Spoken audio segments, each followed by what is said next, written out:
मुंबईला रवाना झालेले आहेत, काय सांगाल? आपण देखील काही दिवस जे आहे ते उपसमितीमध्ये होतात.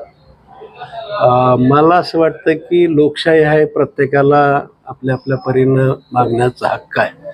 थोडासा माननीय देवेंद्र फडणवीस यांनी केलेल्या कार्यकाळाचा विचार करावा. माननीय देवेंद्र फडणवीस सरकार असताना मी त्या समितीमध्ये होतो.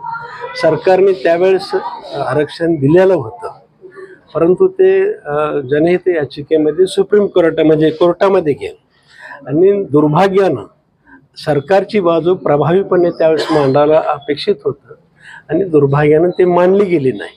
आणि दुर्भाग्य आहे, जो माणूस करता माणूस आहे, ज्या देवेंद्र फडणवीसांनी राज्यातल्या मराठा समाजाला खूप मोठं आरक्षण देऊन दिलासा दिला होता, किंबहुना आरक्षण ज्यावेळेस रद्द झालं, माननीय मुख्यमंत्री पदावरती आले, त्यावेळेस राज्य सरकारच्या म्हणजे ओबीसीच्या ज्या काही योजना आहेत त्या सर्व योजना ह्यानं मराठा समाजाला लागू केलेल्या आहेत.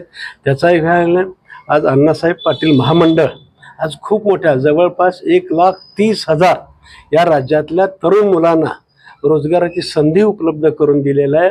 व्याज परताव्याच्या माध्यमातून सुद्धा हा मोठा लाभ झालेला आहे. नोकऱ्या मागण्यापेक्षा नोकऱ्या देणारे तरुण माननीय देवेंद्र फडणवीस यांनी तयार केलेले आहेत. मला असं वाटतं की लोकशाही आहे, प्रत्येकाला अधिकार आहे, त्यांची ते मागत राहतील, परंतु चिंतन करायची गरज आहे. मराठा समाजाला खऱ्या अर्थाने न्याय, आज आपल्या देशाला स्वातंत्र्य होऊन 75 वर्ष झाली. कैलासवासी अण्णासाहेब पाटील यांचं बलिदान झालेलं आहे.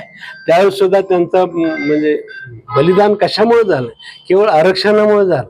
स्वतःचं बलिदान केलं तरी त्यावेळेस त्यांना आरक्षण मिळालेलं नव्हतं, पण माननीय देवेंद्र फडणवीस यांनी आरक्षण दिलेलं आहे. मला असं वाटतं की सर्व मराठा समाजाने चिंतन करावं. लोकशाही मार्गाने सगळ्यांना मागांना हक्क आहे, प्रत्येकाला अधिकार आहे, पण आपल्या ह्याच्यामुळं कोणाला त्रास होऊ नये ह्याची सुद्धा सर्व मराठा समाज बांधवांनी चिंतन करावं, काळजी घ्यावी, एवढीच विनंती.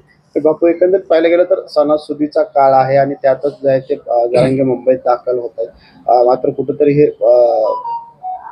काय म्हणावं, आता ह्या गोष्टी त्यांनाच माहिती आहे या काळात का काढलेला आहे. खरं म्हणजे हिंदू समाजाचा हा सर्वात मोठा सण आहे आणि मला असं वाटतं की ही म्हणजे आज मुंबईसारख्या ठिकाणी, पुण्यासारख्या ठिकाणी जत्रेचं स्वरूप असतं अक्षरशः, आणि अशा वेळेस काढू नये. परंतु आता त्यांची इच्छा आहे, त्यांना स्वातंत्र्य आहे, त्यांची मर्जी.